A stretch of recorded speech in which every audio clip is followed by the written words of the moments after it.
roles in their ascension as World Series champions. 2007, Red Sox traded for Eric Gagne.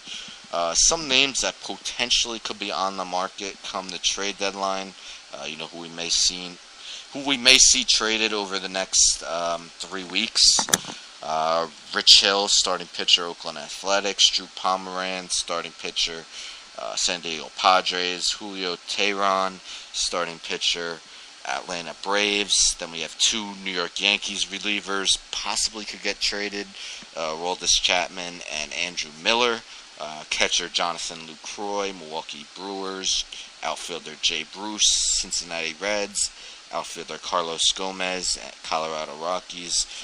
Those are just some of the names that potentially could be traded at the trade deadline. Of course, there'll probably be many other names that are thrown out there and could be moved in more minor deals. But, sometimes it's the minor deals that pay off for eventual World Series champs. A good example of that, let's go back to 2004. Red Sox made a minor move in acquiring Dave Roberts. What did Dave Roberts do when they were down 3-0? Stole second base, ended up scoring on a base hit, which tied the game. Red Sox win Game 4, rest is history. First team to come back from 3-0, won the ALCS over the Yankees, and eventually won the World Series. So we'll hear a lot of rumors over the next few weeks about who may get traded, as teams look to fill their holes, and make that postseason run. Teams like, I was counting. I counted before the show. There's about 11 teams right now that are 7 games out of a wild card spot. So, pretty much those 11 teams really shouldn't be buying come the trade deadline. We'll see if there's a few more. A team like the Yankees are right there. But they're 7 games out of the AL East and 5.5 out of the wild card. But everyone else is pretty much right in the hunt, so they'll be looking to make moves. So, trade deadline, of course, always interesting. Number 2, can the Cubs regain their dominant form that we saw earlier in the season? Cubs just looked like a complete juggernaut, world beaters. 47-20 to start the season. Easily had the best record in baseball. Well, since then, they are 5-15, which makes their record 52-35. I do believe they won today. But going into today, 52-35, they had lost 5 in a row and had lost 9 of their last 10. When they were 47-20, they had their largest divisional lead of the season. Had a 12.5 game lead in the NL Central. That lead has been trimmed nearly in half in the less than a month since, 6.5 games. And we look at a guy like Jake Arrieta, lowest ERA in MLB history after the All-Star break last year, which helped him win the NL Cy Young.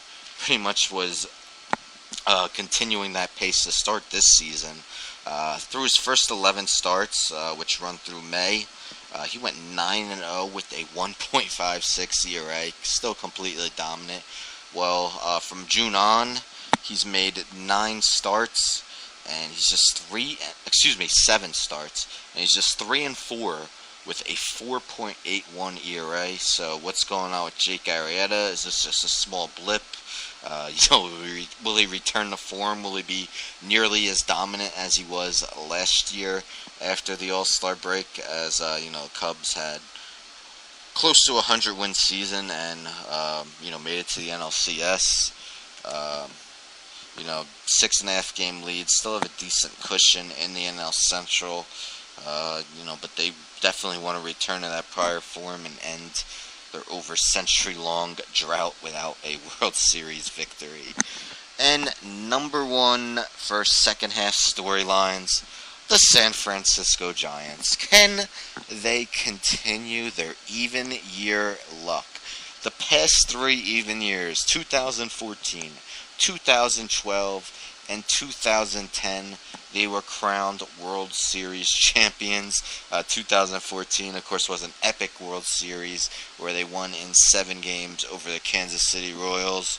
Well, going into today, 56-33, the best record in baseball. Their 1-2 punch on top of their rotation probably has been the best in baseball. Johnny Cueto, 13-1 with a 2.47 ERA, and Madison Bumgarner, 9-4 with a 2.09 ERA. I've gotten strong starting pitching also from Jeff Samardzija, under a 4 ERA at least. Plenty of good relievers out of the pen, led by closer Santiago Casilla. Team that really doesn't have much power. They're actually only 14th out of 15 NL teams in home runs. I believe Buster Posey leads the team with only 11, and then Brandon Belt's the only other one with double-figure home runs with 10. But they're a team that still gets on base plenty. They're the second most walks in the NL and the least strikeouts. So if the Giants could continue playing their strong baseball, there's a chance that once again an even year can be a successful one for the San Francisco Giants, as Bruce Bochy looks to win his 4th ring with the club. Definitely will be interesting. Something crazy is going on if they once again win an even year World Series. And, through the first half of the season, with the Cubs' swoon towards the end of the first half, they've been the best team in baseball. But that really doesn't mean much. Any of those 3 seasons, they didn't really look like the best team in baseball come the regular season. But once the postseason hit, they just played outstanding to win those World Series. 2012 was Pablo Sandoval hitting those home runs. 2014 was Madison Bumgarner probably having one of the greatest World Series in MLB history. So we'll see what happens. That's what's fun about baseball, though. You really never know. Who was it? The Seattle Mariners that one year. They won something like 115 games and lost in the first round of the playoffs. Things like that happen in baseball. Pitchers get hot, and, regardless of how good the offense is, they just can't hit them. And then that team, goes on to win the World Series. We saw it with the Red Sox with John Lester. So, we'll see what happens. Definitely a lot of baseball still to be played, even though it's the unofficial first half of the season, which is being completed today. Season's a little bit over halfway over. Most teams have played, we'll say about 87, 88 games, which gives them about 74, 75 left. Of course, there's still plenty of baseball, plenty of time for teams to get back into the playoff hunt. Definitely will be interesting. I'm looking forward to it, as I'm looking forward to, NFL season starting, as I'm looking forward to more NBA and NHL free agency. Always stuff to look forward to in sports, even when it's the off season. That's why I love them so much, and that will about do it for episode number 75. I thank you so much for your time. Next week, we'll have more to talk about, perhaps more free agency signings. NFL will be another week closer. We'll be 8 weeks away. Probably will be more baseball news. Maybe there'll even be a trade. There was a trade a couple days ago where the Red Sox acquired Arizona Diamondbacks closer Brad Ziegler. He will be replacing Craig Kimbrell. He's out 4 to 6 weeks due to injury. So that's one trade that's happened. Miami Marlins traded for relief pitcher Fernando Rodney. He's assumed the 8th inning role, the setup man behind A.J. Ramos for the Marlins. There'll be plenty of more trades, and, we'll be hearing a lot of chatter over these next few weeks about who can get traded, and we'll just have to see which of that chatter comes to fruition. So, next week, episode number 76. Until then, goodbye, y'all.